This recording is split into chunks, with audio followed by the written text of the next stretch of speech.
Hello, everyone. Thanks for spending an hour today with Tony Khan, who is here to discuss the upcoming AEW WrestleDream pay-per-view, Saturday at the Tacoma Dome in Tacoma, Washington. As always, we ask two considerations. One, please kindly refrain from asking two-parted questions so that everybody has the best chance possible to connect with Tony. And then remember, the theme of today's conference is AEW WrestleDream. So with that, I'm going to turn it over to Tony for some opening thoughts, and we're going to open the lines for your questions. Tony, you're up. Thanks, Jim. Hey, everyone. I'm so excited to talk WrestleDream with all of you. Saturday is going to be a great day. This pay-per-view is going to become a great tradition. I'm very excited about the event. I'm really excited about the card we've announced and a lot of things happening in AEW. This is really, I believe, the most exciting time in AEW's history right now, coming off this monumental TV deal. This is really the objective we've been working towards since the beginning of AEW. And now that we've achieved this, we can move forward into what I think is going to be the next phase of growing this great company in this amazing sport. And with that, Jim, I'm really excited to start taking questions. I imagine there'll be some questions about WrestleDream and maybe some questions about the media deal as well, which, makes sense given the magnitude of the agreement we've just signed with TBS and TNT and what this means, not only to keep wrestling on the Superstation TBS every Wednesday and TNT every Saturday, but also to bring wrestling to Max and to simulcast wrestling, and for AEW Wednesday Night Dynamite to be the first truly simulcast pro wrestling show across a major cable network and a major streaming platform on TBS and Max coming January 1st. I think that's really exciting. And first and foremost, really excited about this Saturday. There's so much to look forward to on this card, a lot of different matches, some of our original AEW stars and many of the great stars that have joined us over this 5-year journey. I look forward to taking your calls. We've been doing this together for years, and it's become a great tradition, and I really look forward to this. So, Jim, with that, we can start taking questions. All right, here we go. Jason Powell from ProWrestling.net will lead us off, and then Sean Ross Sapp from Fightful will follow. Jason?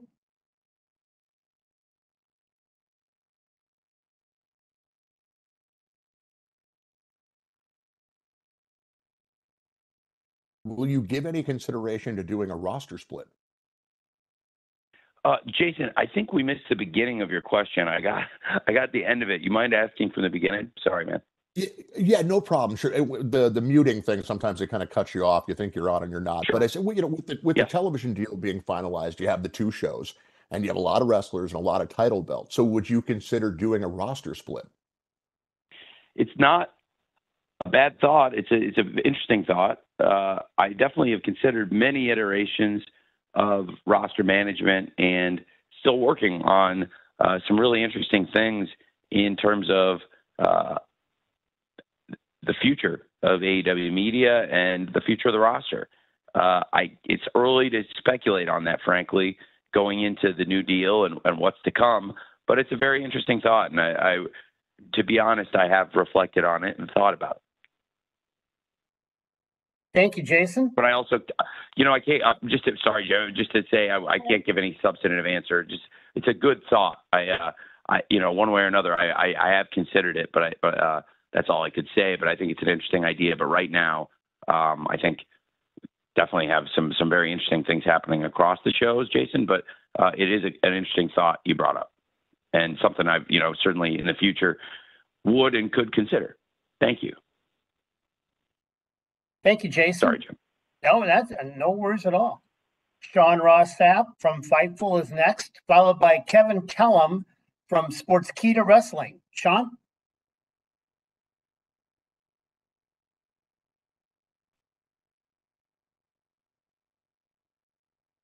There had been a lot of questions regarding WBD possibly having equity in AEW. It wasn't featured in the press release or the Variety story, but Sports Business Journal had mentioned it.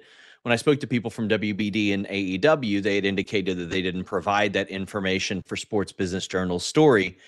And a report revealing indicated that if they do own a piece of AEW, it wouldn't be at least 10%. Are you able to provide any clarity on if WBD does have any equity in AEW? Well, it's a fair question. You know, I would not get into our ownership structure beyond saying I have 100% of the voting stock in this company and have since the beginning, and you know, hold the vast majority of shares. And you know, I think that's fair to say. And as the sole voting owner and the vast majority shareholder of the company, I think that, you know, speaks volumes. And I'm the controlling owner with 100% voting control of the business. Thank you, Sean. Kevin Kellum from Sportskeeda Wrestling is next. Rick Uccino from Sports Illustrated will follow Kevin. Kevin, you're up.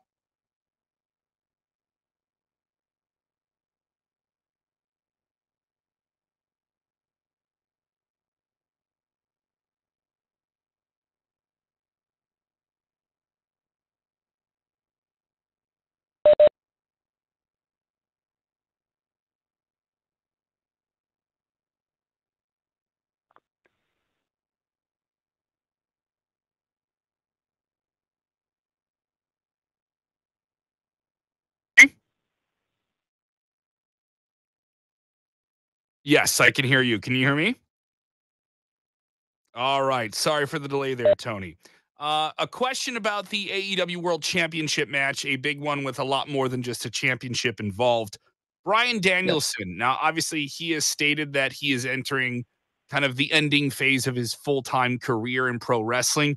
Can you speak to his importance in this stage of his career and what it's like to work with him and what could be really the, you know, you've referred to it as the final countdown. It's a great marketing term and it fits with the song, but what is Bryan Danielson's status right now with AEW as a world champion, but also as someone who's kind of winding down his in-ring career? And what could you state to what his role could be after being an in-ring performer?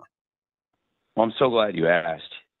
It's been one of the real highlights of 2024 this year and also of my entire life, working with Bryan Danielson and watching Bryan Danielson become the AEW World Champion at Wembley Stadium at AEW All In with his family there.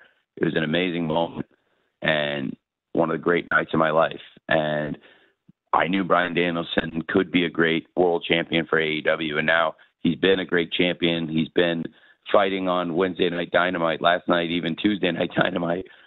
This year, Bryan's been so instrumental across our shows, Dynamite, Collision, on the big pay-per-view shows. He's had some of the biggest and best matches and rivalries in AEW. And I think the personal story and rivalry that's developed recently between Bryan and Jon Moxley is something that really encompasses all of AEW. Jon has been with us since our very first show, and Jon was instrumental in bringing Bryan to AEW. And now Jon wants AEW control for himself and is really trying to push Bryan out to the sidelines as Bryan is on top of the sport.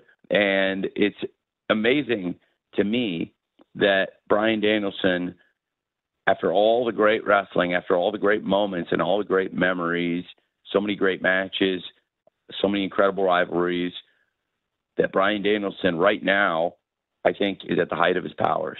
And he's just so phenomenal, not only as a wrestler, not only as a person backstage, as a human being. The connection Bryan has with the crowd, with everybody backstage, everyone in AEW, the wrestlers, the staff, and the fans. I really believe that we're looking at somebody who's so special as a human being that it shines through the screen, and it has for so many years. And I just am so captivated by Bryan's matches, and I know the entire locker room is.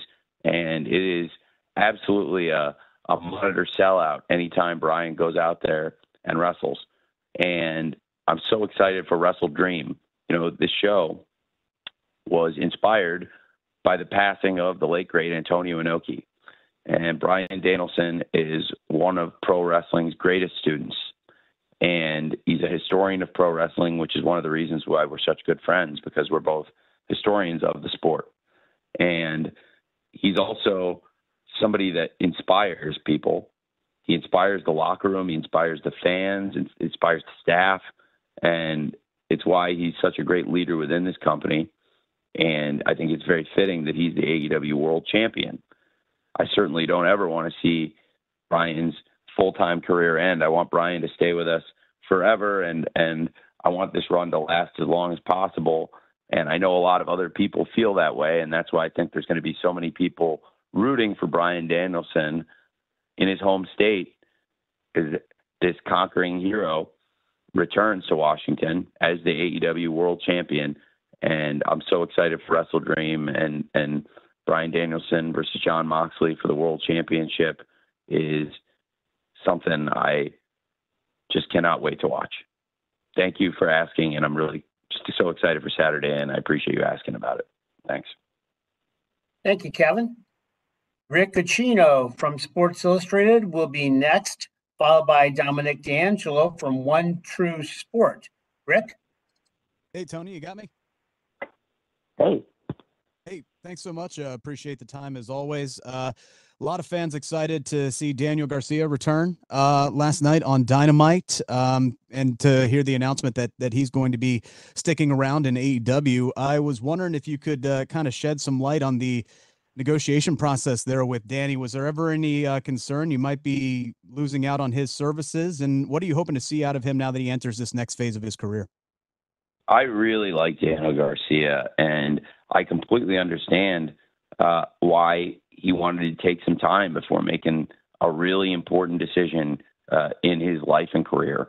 It's a life-changing decision, and I understand why somebody would want to reflect on these things, especially with something like a major contract year looming. And I think it's a great beacon to our wrestlers, our staff, and our fans when they see one of the great young wrestlers in the sport, somebody that we have really spent time developing, and where a lot of our top stars, people like Bryan Danielson and FTR, believe in Daniel Garcia and want to mentor him and work with him. And it was so great, I think, for the morale of the company to have one of our, I believe, homegrown stars. And Daniel Garcia was a top independent wrestler when he came to AEW, and we're very familiar with his work when he came in. And that's why I wanted to put him in a spot as soon as he got here, when he first arrived at Daly's Place just over 3 years ago, and work Daniel Garcia in and use him as a TV wrestler, because I knew he was very, very talented as a kid. And just to see the development over the last 3+ years in Danny, we've all gotten to watch it together as fans. You know, that's one of the great things about sports. When you bring in young stars, you get to watch them develop throughout their careers.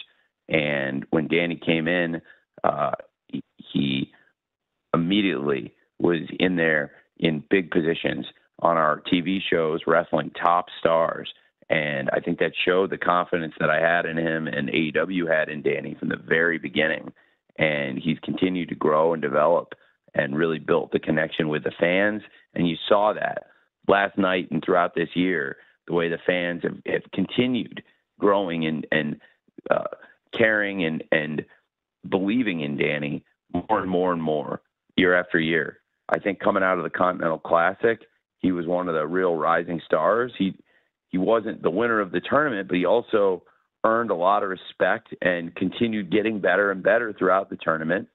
And I think he opened some eyes internationally too, to wrestlers around the world, saying, wow, Daniel Garcia is just getting better and better.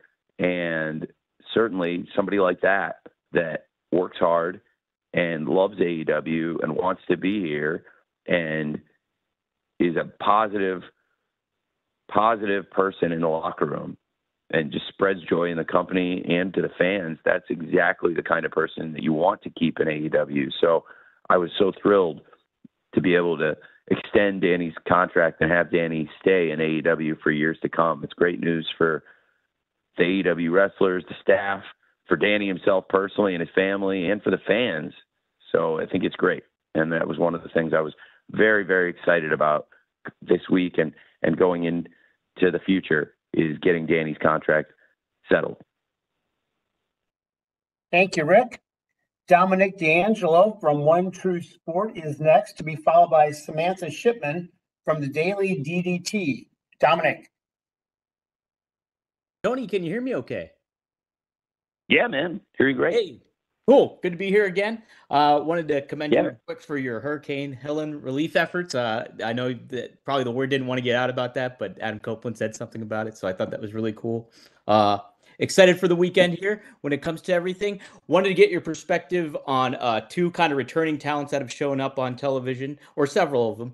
Jake Roberts, Lance Archer, they're back kind of in the mix. And then we have Roosh getting introduced again and stuff. Kind of want to get your thoughts on, with this new TV deal moving forward, are you going to kind of make more of a concerted effort to kind of keep talent like that, like long-term talent like a Jake Roberts or a Lance Archer or a Roosh, like more so on television on a relatively regular occasion, I guess, so to speak? Is that more of a concerted effort moving forward with the new TV deal? Well, it's always been something I care about, is using our great wrestlers on our shows. I think one of the things that this affords us, the future and the security, is for the long-term planning, knowing the future, knowing that, okay, Dynamite is secure for many years to come on Wednesdays on TBS. Collision is secure for many years to come on Saturdays on TNT. And obviously the financial health of the company is secure. And these are wrestlers we committed to. Now, I really like Roosh and Lance. The thinking behind this is I think they both have so much that they bring to the table. They're just both tremendous in their own ways. And I really want to utilize them on the shows. And when I was younger, there were sometimes trades in wrestling with the managers. It's not something I've seen in many, many, many, many years, and at least that I can recall. And not saying it hasn't happened anywhere, just I haven't seen it or watched it since I was a kid. And I work in pro sports. There's trades and transfers all the time. And a lot of times, personally, I've seen it firsthand where a trade can really change the scenery and change the outlook, and some new coaching can be great for a player and change a player's career. And I've just seen it firsthand so many times. And that's what I wanted to do in AEW. I think these are both great players, and I think they've got great coaches. I think Don Callis and Jake the Snake are great managers. I think Lance Archer and Roosh are tremendous wrestlers. And, you know, if I hadn't done the trade, I think they could have done good things in the situations they were in, but I think they'll all be better in this situation. I think Jake is in a great position. He's got a great history. He's been a great champion in Mexico, Jake the Snake. He knows Lucha Libre, and he's an expert in American wrestling. Obviously, Don Callis is an expert in international wrestling, too. He's got a lot of things going on, and I think he can provide a different perspective for Lance Archer, put Lance Archer in an environment where Lance can compete alongside some of the great wrestlers he was with in New Japan Pro Wrestling, where he really helped build his reputation before he came into AEW as a wrecking force. And obviously, our fans really like Lance in AEW. He's been involved in some of the great matches and great moments in the history of the company. And I thought maybe a new coach could be something that would help him too. And I think Jake will be great for Roosh and his team. And so I thought the idea of Don and Jake doing a trade, and Don taking Lance's contract and Jake the Snake taking Roosh's contract and what comes with it. Obviously, Roosh has his brother along his side, and now he's trying to get Mortos aligned with LFI, and it seems like he may have succeeded despite Roderick Strong wanting to remain good friends with Frank Beast Mortos.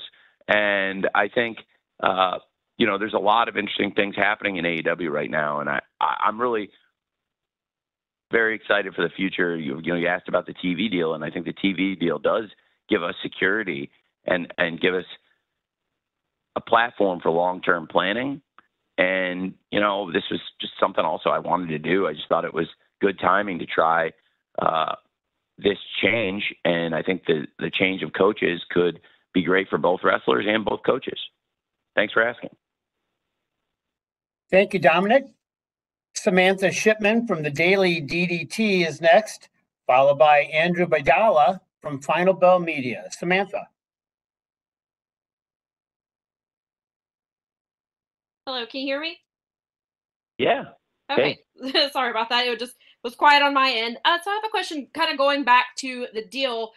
There had been some rumors that maybe ROH would come to TV or they would be shopped around or be involved somehow. And obviously, that we, at this point, we haven't heard anything about that. So is that still the plan? Like, are you still shopping ROH for TV? Is the plan just to keep it on Honor Club? What are your thoughts on the future of ROH and Honor Club? Well, I am a big ROH fan. I'm really excited for the show. Normally, when we do these after TV, the press conference is on Thursday, but this is a little unusual doing it on a Wednesday. I'm not used to having free time on a Wednesday. This happens very, very, very seldomly. So it definitely feels like a Thursday to me, and it feels like ROH should be on tonight. There's a lot of great stuff on tomorrow's ROH. I'm really excited for tomorrow's episode. There'll be a ton of great things to look forward to, including Red Velvet versus Diamante for the Ring of Honor Women's World TV title. I think Red Velvet versus Diamante tomorrow is going to be an excellent, excellent match. I'm really looking forward to that. Two of my favorites. They've both been with us for years, and I think they're both at the top of their game right now. This is going to be an excellent match, and there's a lot of good things to look forward to on tomorrow's ROH show. And one thing I'm planning, what got me into ROH in the first place when I was in college, I had bought one ROH DVD and it was good, but it was a lot different than what the company became. And it was the Era of Honor Begins. It was the first show. And I wanted to see, frankly, Bryan Danielson and Eddie Guerrero were both on the show in different matches, and I wanted to see them.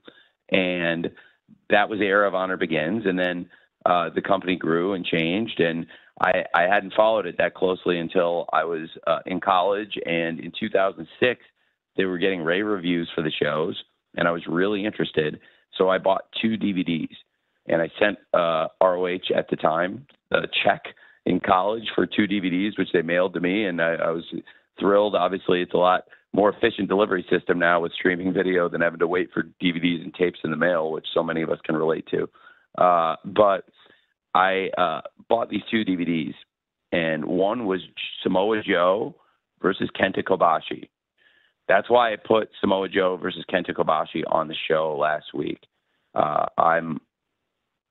I love wrestling, and one of the great things about wrestling is that because it's a 52-week-a-year business, and we all, for the most part, tend to keep up on it year-round, and, throughout seasons changing and lives and responsibilities, wrestling's always there for us. And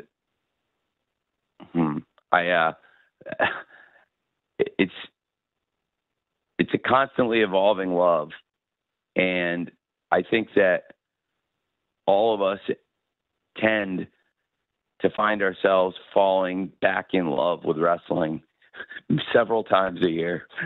And I'm in one of those phases. I'm loving wrestling right now, and I always love wrestling, but sometimes I fall deeper in love with it. And I really wanted to show the fans Samoa Joe versus Kenta Kobashi for anyone who hadn't seen it last week. And I thought Ian and Caprice did a great job with the commentary. And this week, going into WrestleDream, given the stakes of the match and given everything Bryan Danielson's brought to the table and this great run he's having as AEW World Champion, since it was ROH where I first became familiar with Bryan, this week I wanted to show Bryan one of the 2 matches that really made me a huge ROH fan. So I mentioned one that I showed last week, which was Samoa Joe versus Kenta Kobashi. That was one of the 2 DVDs I bought when I was in college that really got me into ROH. The other one, I think it was more recent at the time, if I recall, was Bryan Danielson versus Kenta. I think that's Glory by Honor 5. But yes, Bryan Danielson versus Kenta. It was 2006. I bought this DVD and it blew my mind. So I really want the fans to see this. It's a great match and a great memory for me. And in addition to all the great matches on ROH this week and the great champions we have in the company right now in ROH, I thought it would be cool to show the AEW World Champion Bryan Danielson in a match. If I recall, I think it's about 18 years ago, this match. And Of course, Bryan Danielson still doing it at the very highest level today. Kent is still a great international star.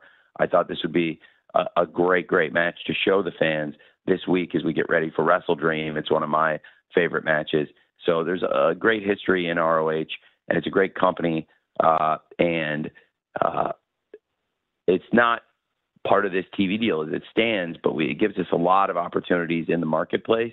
And this was the most important step. This was the biggest step, I think, in AEW's history to secure these media rights and to lock in AEW Wednesdays on TBS for years to come and Saturdays on TNT for years to come, but also to bring Max streaming simulcast into this equation. It's huge. ROH is a major promotional priority for me going forward. There are other huge media rights still to be determined. Our international AEW rights still out there for bid in so many countries. Our domestic and international ROH plan and so many other things out there. So I know there's been a lot of speculation. I wasn't sure where some of that came from, frankly, because I think some of those reports before the deal actually was done, some of those reports were not accurate, but it was interesting because there were other reports that were very, very accurate about a lot of the things that were going on, you know, in terms of the positive momentum. And honestly, that was not me sourcing those things, but it did give me some good security to hear that another party around the transaction was feeling good about it, not just me. So that, you know, that gave me some good security as I was negotiating too, frankly. But I do think that going forward, there'll be great opportunities for ROH, and I love the company very much. I love what we do. In fact, I love what, you know, obviously I love all of our TV tapings, but it's a lot of fun for ROH, in particular when we can tape it as a standalone. And I get to spend time not only with all the great veteran stars of ROH, but with the young wrestlers, which is what so much of it's about, and developing great stars where we have the great veterans and traditions of ROH, but also trying to build stars from the future. And I think it's been something I really enjoy as a wrestling fan. And, you know, that's where as a wrestling fan and as a promoter, I thought it would be fun this week going into WrestleDream in AEW to show Bryan Danielson versus Kenta on ROH, along with a loaded episode. So thanks for asking about it. Thank you, Samantha. Andrew Baydala from Final Bell Media is next, to be followed by Bill Pritchard from WrestleDream. Andrew. Tony, can you hear me? Yeah. Hey, Drew. How's it going? Good, man. How are you? Congratulations on the media rights deal. Looking forward to WrestleDream on Saturday and the stacked card, so good luck with the pay-per-view. With pay-per-views being a major aspect of the AEW business model currently, can you provide more information about the details of the pay-per-view model going into 2025 with Max here in North America, with the reported discount model will be for Max subscribers? Thanks. It's a great question. I think some of these aspects are yet to be rolled out, and I would like to stay in lockstep in partnership with Warner Brothers Discovery about rolling out the information. But I think what we put out there, it is exciting that, you know, when Max gets the pay-per-view capabilities, which obviously it's not set up for right now, will be a big part of the pay-per-view service. But, you know, at the start of the year, Max will start carrying Dynamite and Collision on TBS and TNT simulcast as they're on. So I think having live viewers on Max for wrestling is a huge, huge, huge opportunity. And obviously the great library of shows we built now that we've done over, I think, 260 episodes of Dynamite and, you know, had a great year plus of Collision, all these great pay-per-views and shows throughout our library. It's a really, really exciting proposition to have the streaming library on such a great service as Max, where I know they'll do not only exceptional work in promoting the show, but also to have our show on a platform next to all the shows I consider, for the most part, to be all the best shows. Probably 9 out of 10 of the best shows in television history are on that platform. So to have our show on that platform is amazing. And I think it would make sense as we get closer to the Max pay-per-view rollout to talk a little bit more about that. But I do think, is, you know, when it comes time for Max to start carrying the pay-per-views, yeah, it presents an exciting opportunity, because then if you're signed up for Max, it's a good incentive financially to get some discount on the pay-per-view relative to the price of Max. So, I think that's something that still will be officially announced, the details, as we get closer to the rollout next year. But I do think the idea of having our pay-per-views, which are such a premium product, and something I really learned in the media rights deal, as I was very confident about AEW and what we do here and the future of the company, I got even more confident as I got deeper and deeper into the numbers and learned things about our fans. I mentioned on a prior pay-per-view media call that the AEW fans are, of all the sports leagues in the world, AEW has the fans that are willing to spend the most on streaming video. I also don't want to take advantage of that. I think we've offered a good cadence of pay-per-views, of great shows, and our fans continue to feel they get their money's worth on these pay-per-views time after time. And I take a lot of pride in that, because I think we do the best pay-per-views in wrestling historically, and this has been, without a doubt, 2024, our very best year ever on pay-per-view. The pay-per-views since the start of the year have been phenomenal, and I would say of our top 5 shows of all time, 3 have certainly been this year, and my 2 favorites of all time have been this year, with Revolution 24 and All In 24. I think Sting's retirement and Sting retiring as World Tag Team Champions, undefeated with Darby Allin in Greensboro, North Carolina, setting every business record. It was one of the great nights in wrestling, and it was just also one of the best pay-per-views I've ever seen, top to bottom. Everybody tore the house down on that show in Revolution. And then at All In, we went to Wembley. We had over 50,000 fans, and just an amazing set. Everything came together so well. I think using Taylor Swift's stage and everything that happened to complicate the load-in process for us all ended up being an amazing blessing. And we ended up finding a solution that just built such a grandiose set. And to the TV viewers, so many people that really felt the show looked much better this year. And I thought that was really interesting and a blessing for the TV audience. And then the grandiose nature of it played out perfectly on the biggest stage when you had Bryan Danielson versus Swerve Strickland for the AEW World Championship.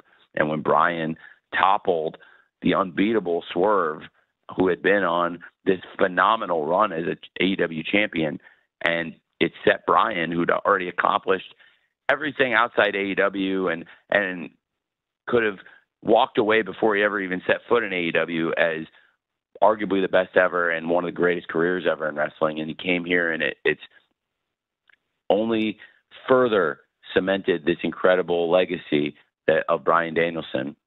And the greatest legacy of Bryan Danielson will always be the connection he has with the fans. And that was on display that night, but also it was so nice to be able to see the connection with Bryan Danielson and his fans and bring his family into the middle of it and create a memory for them that can last forever. And that was one of the real highlights of my life too. So I think that for the pay-per-views, we take a lot of pride in this year.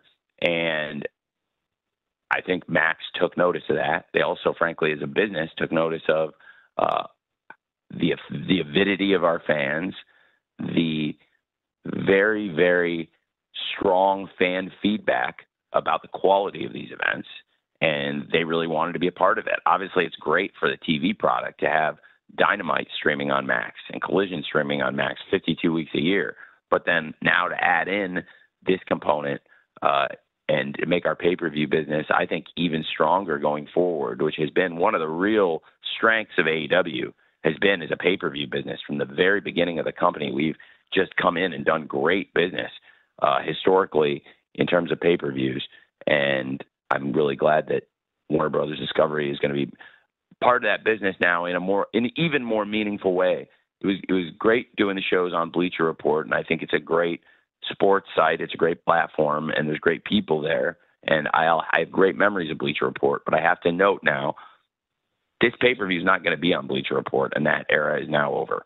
And everybody who ordered pay-per-views on Bleacher Report, we do need to find a new delivery system I know there's going to be at least one person, just like there's going to be at least one person trying to tune into Dynamite on a Wednesday, even though we really tried very hard to get the word out about Tuesday on all our shows and social media. Sure, there's going to be somebody out there inevitably that's going to turn on the TV and thinking Dynamite's on Wednesday. And I think there's going to be people inevitably, as we're all creatures of habit, or most of us, many of us are creatures of habit at least, that a lot of people are going to try to buy this pay-per-view on Bleacher Report like they have for years, because we've had a really consistent fan base there. But they are shutting down their pay-per-view capabilities for everything. So they're not doing any pay-per-views anymore on Bleacher Report. So everybody's got to find, please, if you could disseminate this, everyone listening, a new pay-per-view outlet, because until Max fires up, Warner Brothers Discovery is in a transitional phase. So there's cable, satellite, and tons of streaming options.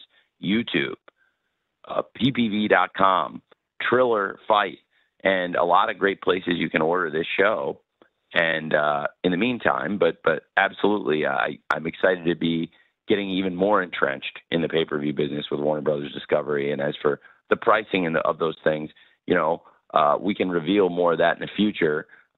It's got to be a number that makes sense relative to the subscription price. So, it can't be like, the entire price of the show, but I think it could be a portion that makes sense relative to what people pay for Max, where it's like a really good deal to be a Max subscriber if you're a regular HBO, to be a, I love HBO so much, and I love HBO and AEW, two of my favorite things. I just switch them up in a sentence. So if you're a big AEW fan and you are a regular AEW pay-per-view buyer and you're a Max subscriber, this is a great deal for you. And if you're not a Max subscriber, then it's going to make sense if you are a regular AEW pay-per-view buyer to go on Max and buy it. And if you've never bought an AEW pay-per-view and you're a Max subscriber and you're buying it anyway, then for you it will also make sense maybe, because it's like, hey, I'm getting a better deal with the Max, so I'm getting it at a discount. Maybe I should check this out. But, it's got to be a number that makes sense, and I think we've got a good idea, frankly. So it was really good working with the people at Warner Brothers Discovery on this deal. They were really fair and honest, and it took many months of going back and forth because there's hundreds of pages and royalties and tax implications and international and all kinds of stuff that we have to look at. And I think they were as fair as possible with us, and we reached a deal that both sides were happy about, which is hard to do. And that's, I think, how good the working relationship is. Usually when you reach a deal where both sides are happy about it, it means that they really like working together or really want to work together. And this is one of those situations with AEW and Warner Brothers Discovery. Thanks for asking. Thank you very much, Andrew. Bill Pritchard from WrestleZone, you're next, followed by Courtney Rice from Women's Wrestling Talk. Bill.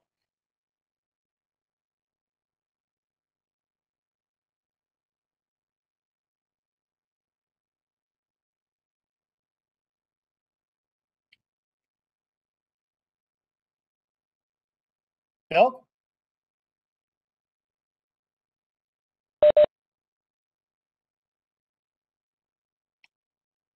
Is Courtney Rice ready to go?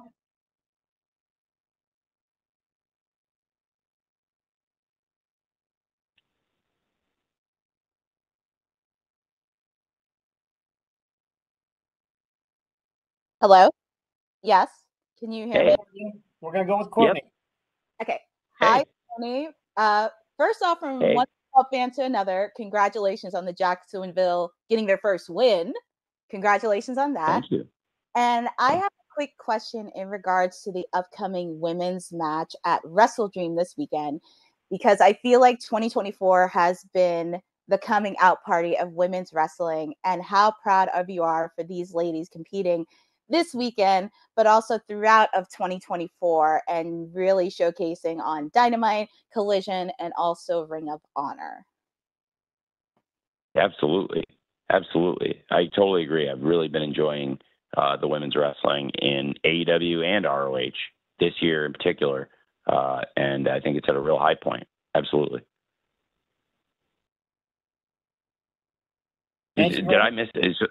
I'm sorry, I might have missed part of the question, Jim. I think I'm really enjoying it too. Did I miss your?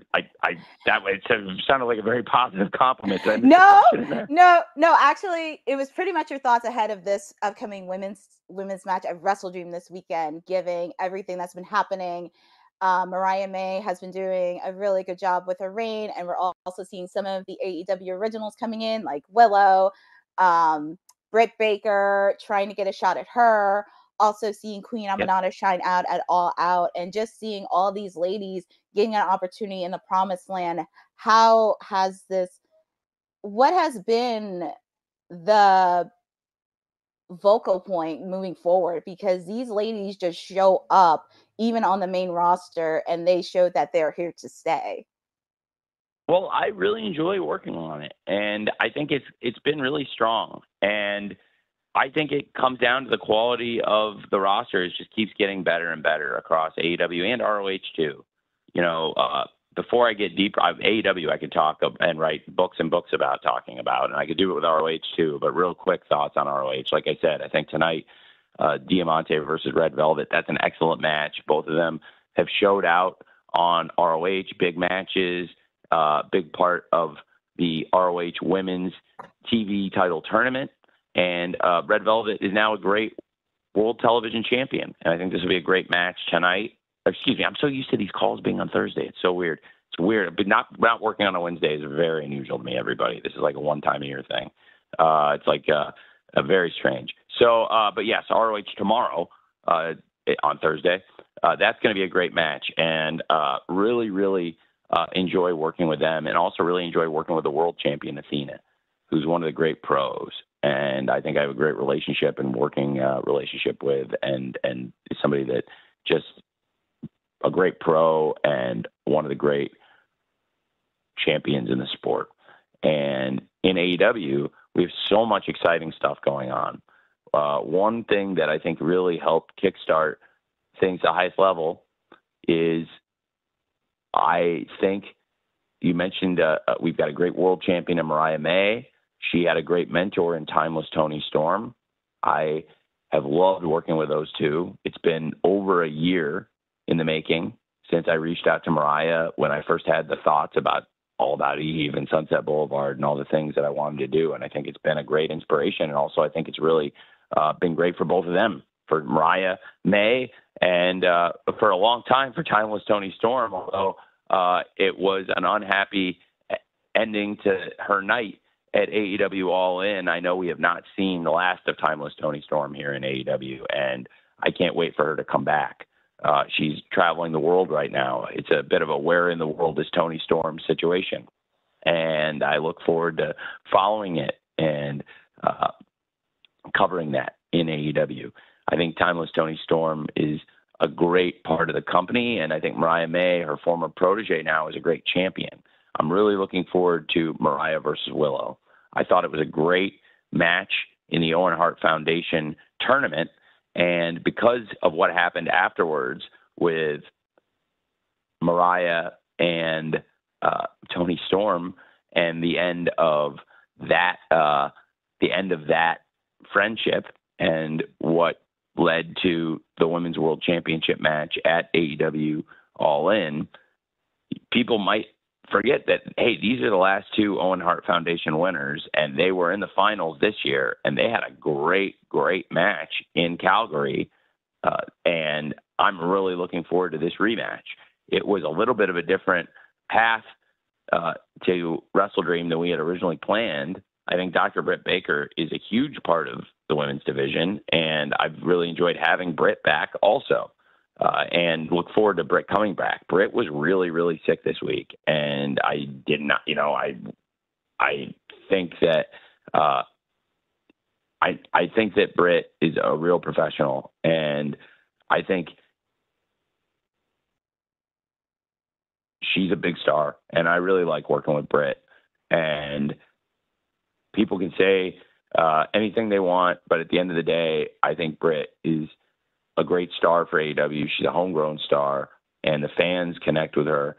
And absolutely, she's a huge part of the division and a big star for us. And I really like Britt personally. I saw her over the weekend at Mega's wedding, and she got very sick after that. And I know she would have been there for us because she's a real pro. And we had to make a lot of changes to yesterday's show and to the pay-per-view. And frankly, I was in the office until 4 a.m. working on changes to upcoming shows. And I didn't get out of my office until 4 a.m, which is not that unusual for me. But that's a little bit pushing it, especially when, I was hoping to fly home after the show and everything. So it's been a lot of changes, but also good stuff. And I really think the women's division is in the strongest place it's ever been. And now, of course, we have probably the greatest free agent we ever could have pulled into the women's division, the CEO, Mercedes Moné. It was a huge free agent signing for us. And she is not only a big star, she's a great, great wrestler and a student of wrestling, somebody that really loves and studies the craft. Last night, that was a big deal for Mercedes to wrestle Emi Sakura on television, and to have that be her first double title defense. That's somebody Mercedes studied as a very young wrestler as a child, and somebody that has been an inspiration to her. And that's the kind of student of the sport she is, and she is also a really positive additive presence here in AEW. And now we've seen her aligned with Camille Brickhouse, and Camille is one of the real powerhouse wrestlers, one of the real dominant, most, I think, one of the most interesting wrestlers in the women's division right now. And then you have, as far as what can Camille do, and, untapped, as we've seen Camille just so dominant in her matches. And we've seen another one of the top forces in wrestling, Chris Statlander. And it's interesting. I think we'll get more of an answer on where Chris's mind is at. She said she's born again. She's been with managers and stables for so long, and she's trying to go her own. And we're seeing a different Chris Statlander. But I think Chris has such a positive connection with the fans. The fans want to cheer Chris. And we've been seeing Stokely Hathaway focus more on tag team wrestling lately, and Chris focused more on herself. But she had that great win in the Chicago street fight, and unfortunately, it took a lot out of her. She was injured in the path to the win, and was not able to immediately follow up on the momentum. And now getting Chris going again after that great win at All Out, and seeing that there's interest to me in Chris versus Camille is a very compelling match that I think is very interesting, and I would like to see. But there's a lot of people that also have, drawn the conclusion, hey, Chris is a former TBS champion. She was a great, great champion. Mercedes is the TBS champion. She's a double champion, in fact. And that's also a very compelling match I think people would want to see. And there's so many compelling matches that we can still deliver to our fans with that great roster of women and men. And I think that's one of the great things about AEW. We're seeing a bunch of interesting stories and rivalries developing right now, but with this great TV deal, I think we'll be in a great position for years to come with this quality of roster. Even with the hard-hitting style of AEW, where there's injuries and things can happen, I think we're just set up across the women and the men to have great rivalries, great matches, great stories, and great shows for many years to come. And I think the experiences of the pandemic, changing shows on the day of, I have a lot of experience making changes on the day of the show. For somebody that's been a wrestling promoter for 5.5 years, I've had to deal with a lot of stuff in the 5.5 years. And, and a lot of it came in that pandemic era, which hardened and changed the way a lot of us worked and learned. But I think it helped, honestly. And dealing with challenging booking circumstances where it was hard for people to travel at times, and where people were not able to come to the shows at times, even on short notice, due to either illness or travel issues in the pandemic.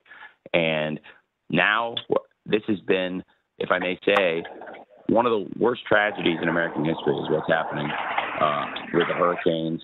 And I just am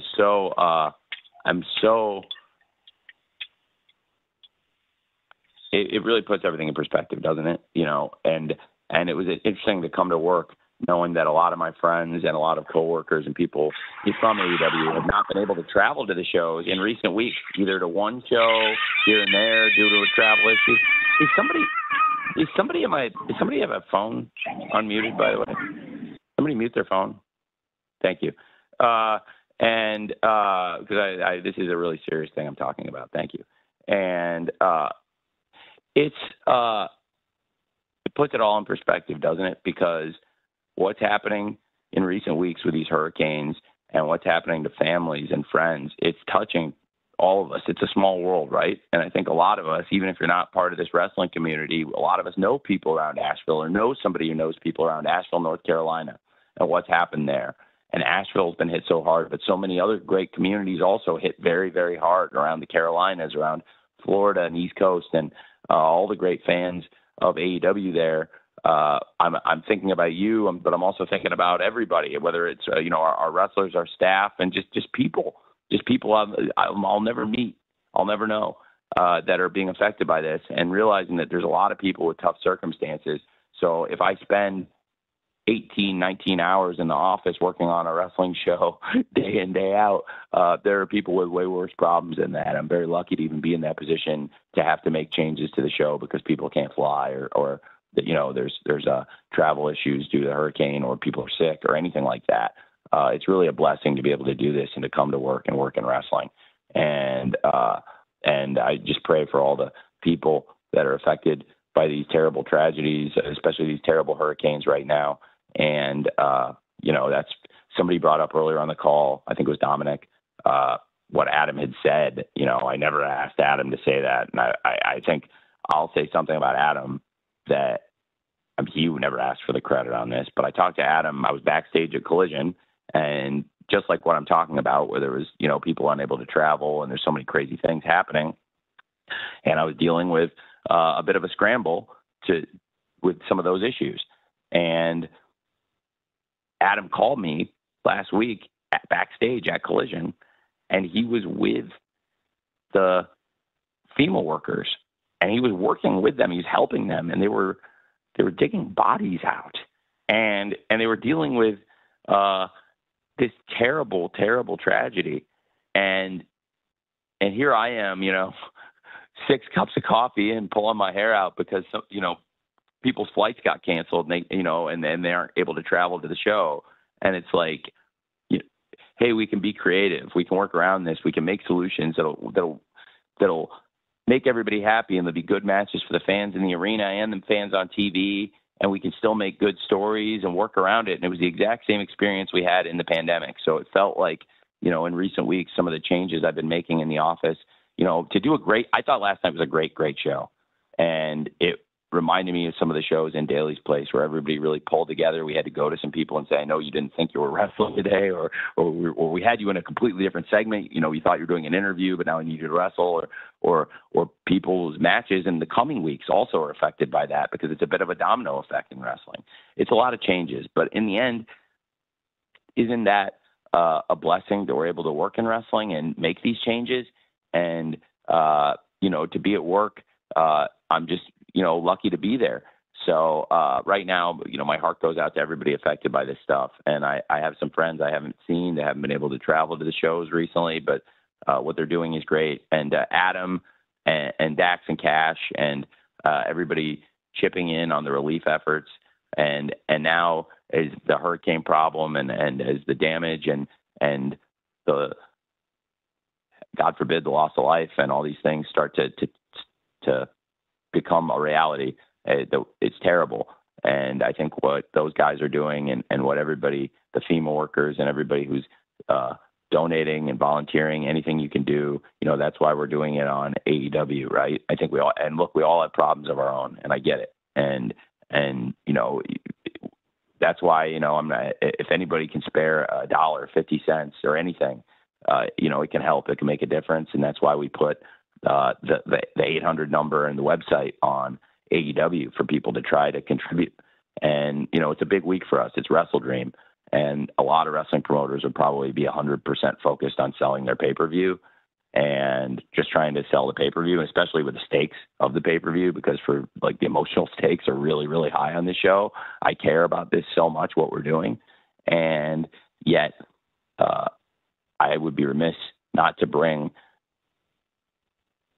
the charitable aspect of this into the show and to try to get people to donate. And that's why, it wasn't all about promoting AEW on TBS last night. It's also about promoting hurricane relief and whatever we can do to help people. And I think that's important for us all to keep in perspective too. Thank you.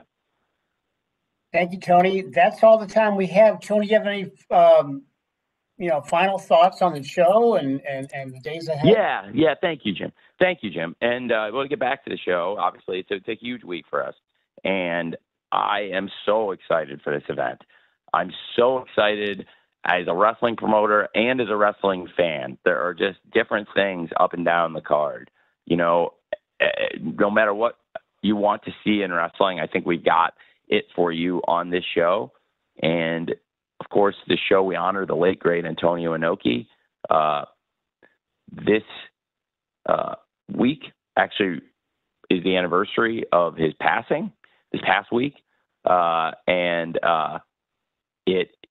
It was actually he passed, I believe, right around the anniversary of Dynamite.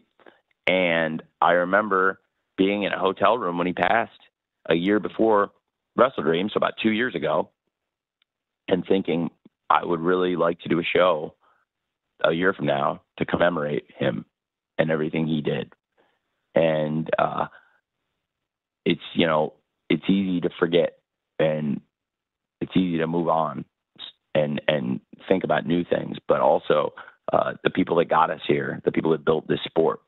Wrestling, there's a lot of nostalgia, but there's a lot of history in this business, in this sport. And you can't talk about the history of the sport. You can't talk about New Japan Pro Wrestling, and you can't talk about the foundations of AEW without Antonio Inoki. And I hope he would be proud of the show we put on. I think this is going to be a great, great event. And I really appreciate all of you coming here to cover Saturday's pay-per-view. I think a lot of you have been coming to our calls pretty much from the beginning, covering our events. I think I've met so many of you either at scrums or different events over the years. And I really, really appreciate it. And I know it's a job for you too, covering wrestling, but to take a moment and reflect. I know it's work, but aren't we all lucky that we get to do this for work? And some of us might do other things outside of this. For me, I'm lucky that the other things I do outside of this are football, other things I love too. But there are a lot of hard things happening in life too. And I think to have wrestling to turn to 52 weeks a year is a blessing for all of us. So thanks for covering this, because you're a huge part of the wrestling business, and we wouldn't be able to put on these shows and connect with our fans without the great coverage we get from you. And it's obviously been a really exciting time in the company. This is such a huge milestone in AEW's history. So I'm glad I got to talk with you, so many of you who are instrumental in the growth of the company from year one, before we even had a TV deal for AEW. It's very nice to be able to talk to you about this extension, this new agreement with Warner Brothers Discovery, and bringing AEW into weekly streaming on Max. So I really wanted to talk to you all about that. So that was really great. But first and foremost, just so great to be able to talk WrestleDream. I'm very excited for Saturday's event. And thank you all for covering the show. Jim, thanks for hosting these as always. I really appreciate you're a great moderator. And thanks to everybody on our team that helped us put this together. It's a little weird not being at Dynamite on a Wednesday, but here we are. And I think we made a fun day out of it. So thanks everyone for joining us today. We sure did. Thank you, Tony. And thank you to everybody. We're at deadline, as Tony mentioned. So before we leave, a reminder that we will soon issue a audio file from today's conference. So be looking for that. And then we'll be looking for you on Saturday night at the Tacoma Dome for AEW WrestleDream. See you there, and best wishes to everybody.